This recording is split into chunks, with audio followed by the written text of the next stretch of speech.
नमस्कार, GNB news 7 में आप सभी का स्वागत है। मैं परवेज़ अख्तर। जैसा कि आप सब जानते हैं कि मैंने एक एपिसोड चालू किया है, मेरी कहानी मेरी ज़ुबानी, जिसमें मैंने पार्ट 1 में रूबरू करवाया था आपसे जनार्दन झा जी से। पार्ट 2 में मैं लेकर आ रहा हूँ बहुत ही इंटरेस्टिंग पर्सन ब्रजेश कुमार करण राजपूत जी से आपको रूबरू करवाऊंगा। बहुत ही इंटरेस्टिंग पर्सन है, काफ़ी अच्छे एक्टर हैं, काफ़ी काम किया उन्होंने। तो स्वागत है ब्रजेश कुमार करण राजपूत जी, हमारे चैनल में आपका स्वागत है। कैसे हैं? मैं अच्छा हूँ, आप कैसे हैं? बढ़िया, एक नंबर। Thank you so much Parvez. जैसा कि आप जानते हैं कि ये मेरी कहानी मेरी ज़ुबानी का पार्ट 2 है। आपको मैंने एज ए मेहमान बुलाया है। मैं चाहता हूँ आपकी कहानी को पूरी दुनिया जाने। बिल्कुल बिल्कुल। आपकी कहानी कैसे रही, बचपन आपका कहाँ गुजरा, आपके माता पिता कौन हैं, आपका गांव कहाँ पे है, आप करते क्या हैं, यहाँ तक आप कैसे पहुँचे। खुल के बात करेंगे सारी चीज़ों पर अच्छे से। ज़रूर ज़रूर। स्टार्ट करते हैं आपके बचपन से। बचपन सो परवेज, सबसे पहले मेरी जो बर्थ है मेरी जी, वो एक छोटा सा गांव है कबीलपुर जी, फिरोज़ाबाद डिस्ट्रिक्ट में आता है वो। जी, और बचपन बिल्कुल मतलब टिपिकल, मैं 8-9 साल तक का था। जी, तब तक मैं बचपन वहीं मेरा गांव में बीता है। और प्रॉपर एक कहते हैं ना कि ठेठ गाँव, जी, जी, जी, जहाँ पर मिट्टी है, पेड़ है, जी, और एंटरटेनमेंट के नाम पर वहाँ पे गांव में सिर्फ एक टीवी थी। आई थिंक शायद 2 थी, हाँ। जी, जी, और वो भी समय समय पर चलती थी। जी, जी, तो जो सीरियल मैंने उस पर देखे हैं तो मुझे बहुत अच्छे से ध्यान है कि जी, एक तो चित्रहार कुछ आता था जी, जी, DD नेशनल पे, क्योंकि वही दूरदर्शन, दूरदर्शन पर वही हम भी चैनल, वही देखा करते थे। हाँ हाँ। जी, और दूसरा शक्तिमान उस वक्त आया करता था। जी, जी। ये 2 मैंने कुछ मेरी यादें हैं मैंने देखे जी। हैं। उसके बाद हम लोग आगरा शिफ्ट हो गए थे, तो वहाँ से एक दूसरी जर्नी शुरू हुई मेरी। जी, बट बचपन मेरा मेरे गाँव में बीता है, जी, जी, कबीलपुर। जी। तो आपके माता पिता क्या करते हैं बेसिकली? पापा मेरे इंडियन आर्मी में सर्विस में थे, वो जी। 2017 में वो रिटायर हुए।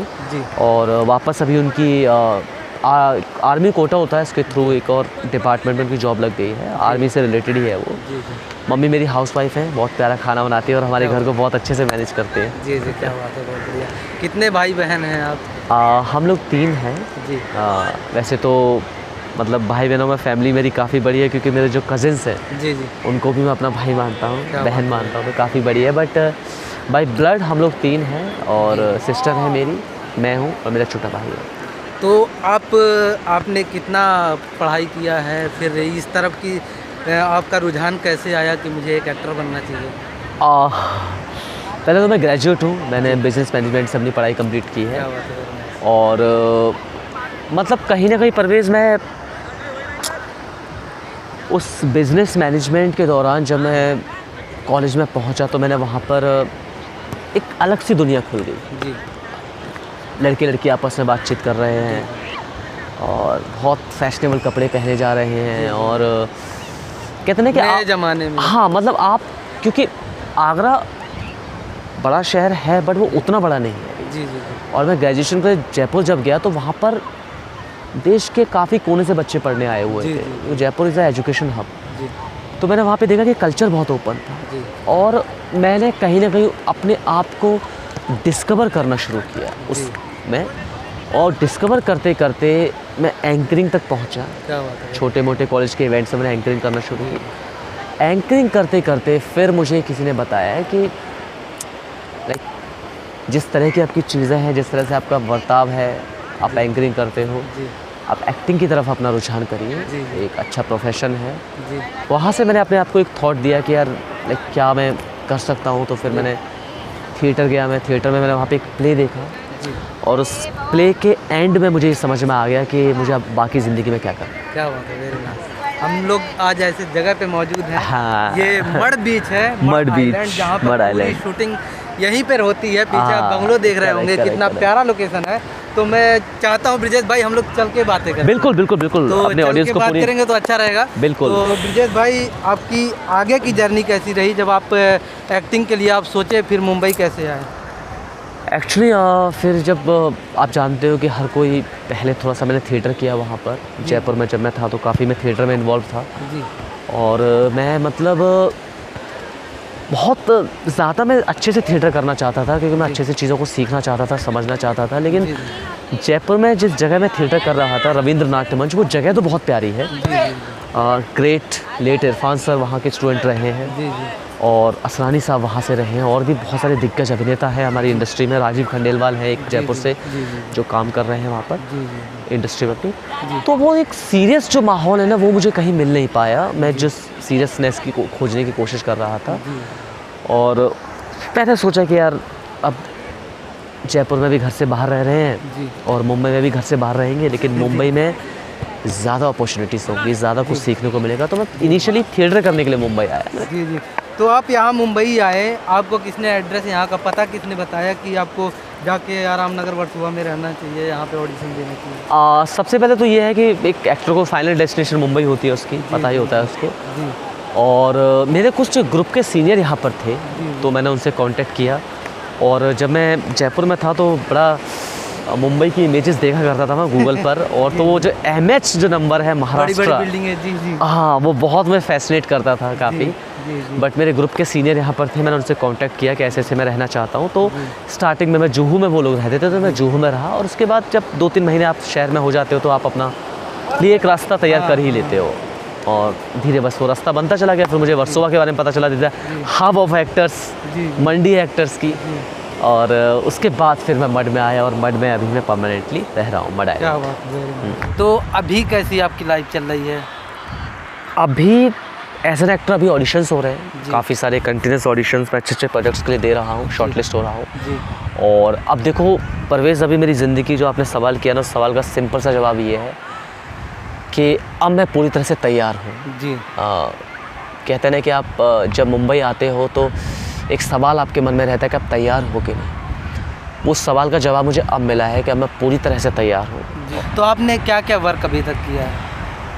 मैंने कुछ वेब शोज़ किए हैं। एक सोनी लिव पे जहानाबाद है, ZEE5 पे पिक्चर सीज़न 2 है जी। और एक नो टाइम टू किल नाम से मैंने एक वेब सीरीज़ की थी गोल्ड प्ले OTT के लिए, अभी वो पोस्ट प्रोडक्शन में है। जी। बाकी मैंने एक सीरियल किया है गौना एक प्रथा, जी। और कुछ शॉर्ट फिल्म्स किए हैं मैंने।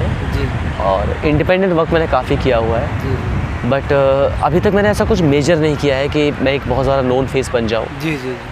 छोटे छोटे कैरेक्टर्स मैंने किए हैं, पर जितना भी काम किया है मुझे उसके लिए अच्छा रिस्पांस मिला है, और मैं काफ़ी खुश हूँ कि यार जब छोटे काम के लिए अच्छा काम, तो वैसे कोई छोटा नहीं, तो काम होता है छोटा, हाँ छोटा तो नहीं होता, बट एक कैरेक्टर का स्क्रीन जो टाइम था वो मेरे कैरेक्टर्स का काफ़ी कम रहा है अभी तक।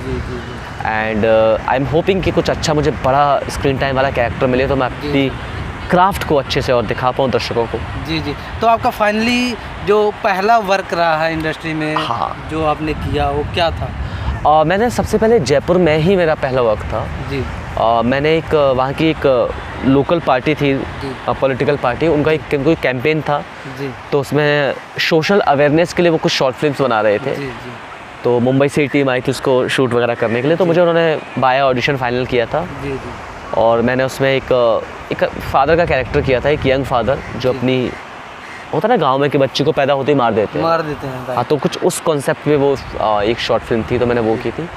और मुंबई आने के बाद मैंने एक क्राइम स्टोरी की थी यूट्यूब के लिए। अच्छे व्यूज़ थे उस पर, कुछ 1 मिलियन कुछ व्यूज़ थे उस पर। हाँ, कुछ ऐसे व्यूज़ थे, not 1 million, I think 12 million, sorry 12 million पे व्यूज़ थे। और वो मैंने उनके लिए किया था। उसके बाद फिर कुछ वेब सीरीज़ इस तरह से सिलसिला शुरू हो गया। तो आपकी जो स्ट्रगलिंग जो लाइफ रही है वो कैसी चल रही थी आप जब मुंबई में आए? सबसे पहले यार परवेश, एक जो सबसे बड़ी प्रॉब्लम आती है ना, वो सर्वाइव करना, एक सर्वाइवल, एक पहले तो एक अच्छा रहने के लिए स्पेस। जी। क्योंकि मुंबई में मैंने रियलाइज़ किया है कि लाइफ बहुत फास्ट है। क्या बात है। जी। तो एटलीस्ट घर एक ऐसा प्लेस होनी चाहिए जहाँ पर आपको सुकून मिल सके। जी। और मैं अपना लिए एक अच्छा स्पेस जहाँ पर मैं इंडिपेंडेंट अपनी सारी चीज़ें कर पाऊँ। तो अब जाकर मुझे एक अच्छा स्पेस मिला है मुंबई में रहने के लिए। जी। और स्टार्टिंग में स्पेस अच्छा मिल गया था। जी। और सर्वाइवल का भी मैंने कुछ ना कुछ कर लिया था। जी। बट जो एक होता है ना कि आप जो एक नो सुनते हो इंडस्ट्री में, आपको आपके लुक के बेसिस पे काफ़ी स्क्रूटनी की जाती है आपकी, तो वो मेरे लिए थोड़ा चैलेंजिंग था कि वो नो मुझे एडजस्ट नहीं हो रहा था। क्योंकि यार मुझे ऐसा लगता है कि एक एक्टर अपनी एक्ट से आगे जाना चाहिए, ना कि उसके लुक के बेसिस पर इंडस्ट्री है। नवाजुद्दीन सिद्दीकी साहब है, हाँ, बहुत बड़े एग्जाम्पल। हाँ, जैसे नवाज सर बहुत बड़े एग्जाम्पल। वो इंस्पिरेशन सिर्फ मेरी ही नहीं, इरफान खान सर हैं। Irfan Khan sir he is acting में तो भगवान हैं, समझ वो भगवान है वो एक्टिंग के, मतलब उनसे एक्टिंग में उनके अलावा कोई नहीं, बिल्कुल बिल्कुल। नवाज, इरफान सर, नवाज सर, ये लग मनोज वाजपेयी जी, मनोज वाजपेयी सर हैं, पंकज त्रिपाठी जी राजकुमार मड़ में ही रहते हैं। हाँ, और दर्शकों को बता दें कि पंकज जी यही पीछे ही मड में रहते हैं, बिल्डिंग है उसी में रहते हैं। हाँ, काफ़ी मैं मिला हूँ, हाँ, 1-2 बार मिल चुका हूँ। मेरी भी मुलाकात हुई है उनसे, मिर्ज़ापुर के समय हुई थी। मैंने कहा सर अच्छा है सीज़न 3, बोले देखा बाबू, मैंने कहा हाँ सर देखे। एकदम बिहारी टाइप में रहते हैं, वो कच्छा पहन लेंगे, टी-शर्ट पे ऊपर कलाकार, सादगी है जी, सादगी है, जीवन को उसी हिसाब से वो जी रहे हैं, और वही चीज़ उनके कैरेक्टर्स में, चरित्र में दिखती है। जी जी जी, क्या बात है। तो अभी आपने क्या सोचा, आगे क्या करना चाहते हैं आप?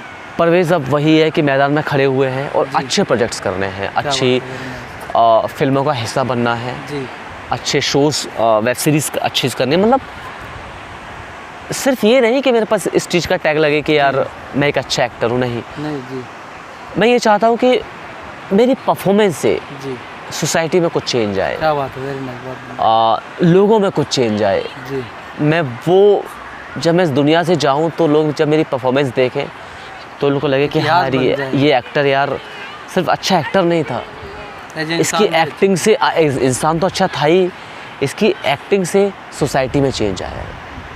जैसे उदाहरण के तौर पर लेट सुशांत, उनकी फिल्म आई थी, इरफान खान सर ही हैं, इरफान खान सर है, बिल्कुल। लेट सुशांत काफ़ी सारी फिल्में, हाँ बिल्कुल बिल्कुल, बहुत सारी फिल्में, ज़िंदगी को कैसे अच्छे से जीना है, वो आई थिंक इरफान सर की फिल्में इतनी गहराई से रिलेशनशिप्स को दिखाती हैं। जी जी, सुशांत, लेट सुशांत की फिल्म आई थी, सुशांत सर की, MS धोनी। सुशांत ने एक इंटरव्यू में कहा था कि मेरे लिए सबसे बड़ी अचीवमेंट ये, बॉक्स ऑफिस तो ठीक है जी, पर मेरे लिए सबसे बड़ी अचीवमेंट ये थी कि उस फिल्म को देखने के बाद बहुत सारे बच्चों ने ये फैसला किया कि वो क्रिकेट खेलेंगे और अपने सपनों को पूरा करेंगे, जैसे MS धोनी ने किया। ये चेंज सोसाइटी में मैं लाना चाहता हूँ अपनी फिल्म्स के, अपनी क्राफ्ट के थ्रू। क्या बात है, वेरी नाइस, वेरी नाइस। तो अभी आप कितना मेहनत कर रहे हैं अपने सपनों को पूरा करने के लिए? डेली परवेज़ शेड्यूल फिक्स है जी, एकदम रोबोट का शेड्यूल है जी, हाँ, समय पर जिम, समय पर खाना, समय पर अपनी मीटिंग्स करना, ऑडिशंस बनाना, अपनी क्राफ्ट को और निखारना, अपने आप को। अगर जो आपको घोड़ा बनना है तो पहले तो आपको गधों से ज़्यादा मेहनत करनी पड़ेगी, तो आप घोड़े बन जाओगे। और उन घोड़ों में अगर जो आपको सबसे तेज़ घोड़ा बनना है, जो सबसे तेज़ दौड़े, तो आपको मेहनत भी फिर उसी हिसाब से करनी पड़ेगी। तो वही एक फुटप्रिंट है, उन्हीं पर चलने की कोशिश है। जी जी, ये मड़ बीच है, इस पे भी कभी आप रनिंग हाँ, मैं कल ही आया था। अच्छा, कल आए थे, होली थी कल जी। मुंबई को मैं दर्शकों को बताना चाहता हूँ आपके चैनल के माध्यम के थ्रू, मुंबई को कुदरत ने जो एक अच्छा तोहफा दिया है ना, वो ये बीच, समंदर जी। हर क्लास का आदमी जी, अरबपति, करोड़पति, लखपति, मिडिल क्लास, सब यही बीच पे मिल जाएंगे। यहाँ पर सबके लिए सुकून है, क्योंकि कुदरत ने एक ही चीज़ सबको बराबर दी है जी, वो है कुदरत का वरदान। बीच, पेड़, पौधे। लेकिन इंसान समझता कहाँ है, समझ नहीं, हाँ, वो उसकी वैल्यू नहीं समझ रहे हैं जी। जो सुकून आपको एक पेड़ दे सकता है, वो सुकून आपको AC कभी नहीं देगी। राइट। तो ये मड बीच तो हमारे लिए वरदान है एक्टर्स के लिए। मुंबई में देखा जाए सबसे अच्छा और शांति का जगह मड है। मड, हाँ, मेरा रहने का कारण ही यही है, क्योंकि यहाँ गांव जैसा लगता है। अब देखो पीछे कितने सारे एकदम गांव महसूस नहीं होता कि हम लोग शहर में हैं, गांव में हैं। इसीलिए मैं भी यहीं पे रहता हूँ कि यहाँ पे जो सुकून है मुंबई के किसी कोने में भी नहीं है। अब पीछे देखिए कितने सारे पेड़ हैं, कितना ज़्यादा सुकून। हम इतने, मतलब आबादी के हिसाब से सबसे बड़ा मतलब सिटी अगर जो कहा जाए तो मुंबई है आबादी के हिसाब से, और फिर भी देखिए हम कितने आराम से सुकून से बात कर रहे हैं, है ना। कोई जल्दबाजी नहीं है, कोई शोर शराबा नहीं है जी। ज़िंदगी एक सुकून में, एक लय में चल रही है जी। तो वो सुकून है मड में, और मैं तो कहता हूँ I am a mud boy. अगर आपको सपनों को पूरा करना है तो मुझे लगता है कि ऐसे सुकून भरी ज़िंदगी को आपको जीना बिल्कुल चाहिए, ऐसी जगहों पे रहना चाहिए ताकि आपका माइंड जो है देखो एक जगह पे सेट रहे। परवेज़ में एक चीज़ में विश्वास रखता हूँ कि हिंदुज़्म में गीता एक बहुत बड़ा टेक्स्ट है जी। गीता यही कहती है कि जब भगवान श्री कृष्ण, भगवान श्री राम संघर्ष से नहीं बच पाए तो हम तो आम इंसान हैं। हम तो आम इंसान हैं, क्या बात, अवतार में थे। बहुत बढ़िया बात आपने। तो संघर्ष जीवन भर चलेगा, बशर्ते आपको विनम्रता के साथ उस संघर्ष को पूरी तरह से ईमानदारी से उस संघर्ष का सामना करना है। और देखिए भगवान राम 14 वर्ष वनवास गए, जी वापस आए, राज्य किया, जी जी है ना, मर्यादा पुरुषोत्तम बने। जी भगवान थे, सब जानते थे, पल भर में होनी को अनहोनी को होनी कर सकते थे, पर चूंकि मानव रूप में थे, जी मानव वेश में थे, जी ठीक है, तो उनको पता था कि भाई मानव हो तो संघर्ष तो करना पड़ेगा। राइट श्री कृष्ण जी सेम जी कि मानव रूप में है, अवतार में है, भले ही अवतार है, भले ही भगवान का अवतार है, लेकिन मानव रूप में है, तो संघर्ष से नहीं बच सकते आप। आप स्ट्रगलर को जो एक्टिंग करना चाहते हैं, जो हीरो बनना चाहते हैं, फिर एक्टर, बहुत बड़ा एक्टर बनना चाहते हैं, उनको क्या मैसेज देंगे, क्या कहना चाहेंगे? वो किस तरीके से वो यहाँ पे आएँ, कैसे सर्वाइव करें, सारी चीज़ें डिटेलिंग में बताइए। सिंपल और शॉर्ट मैसेज है सबके लिए, जो भी एक्टर्स देख रहे हैं, जो बनना चाहते हैं, एस्पायरिंग एक्टर्स हैं, कि पहली चीज़ तो प्रिपरेशन करनी है, इसमें कोई शक नहीं है, कोई सेकंड थॉट नहीं है कि हमें प्रिपरेशन करनी है। जी। दूसरा, देखो अगर जो मम्मी पापा का सपोर्ट है फाइनेंशियली, बहुत अच्छी बात है, और नहीं भी है, आराम से मुंबई आओ। यहाँ बहुत सारे लोग करते हैं, पार्ट टाइम जॉब करते हैं और अपने करियर को आगे लेके जाते हैं, वो हो सकता है, but preparation is very important, क्योंकि यार ये एक ऐसा है ग्राउंड जहाँ पर आपको आकर युद्ध लड़ना है। यहाँ पर आकर आपको युद्ध की तैयारी नहीं करनी, तैयार होकर आइए और सीधा युद्ध लड़िए। इट मीन्स कि आप प्लीज़ जो भी एक्टर सुन रहे हैं, आप मुंबई जब भी आओ, प्रिपेयर होकर आओ और बस लग जाओ, अपनी यात्रा शुरू करो। क्या बात है, बहुत बढ़िया, वेरी नाइस। तो जैसा कि ब्रिजेश भाई आप जानते हैं कि ये मेरी कहानी मेरी ज़ुबानी का ये पार्ट 2 है जी, और आपसे मिलकर बहुत खुशी हुई। तो आप इसके बारे में, मेरी कहानी मेरी ज़ुबानी के बारे में लोगों को क्या मैसेज देंगे, और ये एपिसोड आपको कैसा लगा? सबसे पहले thank you so much Parvez, मुझे इनवाइट करने के लिए, थैंक यू। और आपको मैं बहुत धन्यवाद देना चाहूँगा कि आपने इस तरह का एक इनिशिएट लिया, इस तरह की एक सीरीज़ को शुरू किया है, इंटरव्यूज़ की। जी। क्योंकि बनने के बाद यार तो सब जुड़ना चाहते हैं, जी राइट। जो बन जाता है उसको तो सब सुनना चाहते हैं, लेकिन जो एक्चुअली उस स्ट्रगल में है, एक्चुअली उस फेस में है, उनके थोड़ा ज़्यादा मायने रखते हैं। जी हर एक डिटेलिंग में बात करता है वो। हाँ, क्योंकि वो गहराई से चीज़ों को बता पाएंगे। तो बनने पे तो समय नहीं देते, समय बिल्कुल, तो इतना डिटेलिंग में बात हो नहीं पाएगी। हाँ, तो यही स्ट्रगल कर रहा है वो, आपको डिटेलिंग में सारी चीज़ें बताएंगे। बिल्कुल, तो मेरा यही है कि भाई अच्छे से जो भी लोग हैं एक्सरसाइज करो, अपने आप को फिट रखो, ठीक है, माँ बाप की सेवा करो, अपनी कम्युनिटी, अपने आसपास के लोगों को प्यार करो, अपने काम को 110% फोकस के साथ करो, एक अच्छी ज़िंदगी जियो। इन दी एंड वही मायने रखेगा। लास्ट में हमारे दर्शकों को क्या कहना चाहेंगे आप? परवेज़ के चैनल को प्लीज़ सब्सक्राइब कर दीजिए, बहुत मेहनत से काम कर रहे हैं ये, और अप्रिशिएट करिए इनके काम को जी। और इनके आने वाले जो इंटरव्यूज़ की जो सीरीज़ रहेगी, प्लीज़ उनको देखिए, सब्सक्राइब करिए उनको, जी और बस मुस्कुराते रहिए। थैंक यू सो मच, आपसे मिलकर बहुत अच्छा लगा ब्रिजेश भाई। फिर मिलते हैं, आप स्टार बन जाएंगे, फिर एक बार फिर मिलते हैं कभी। Thank you so much. Thank you.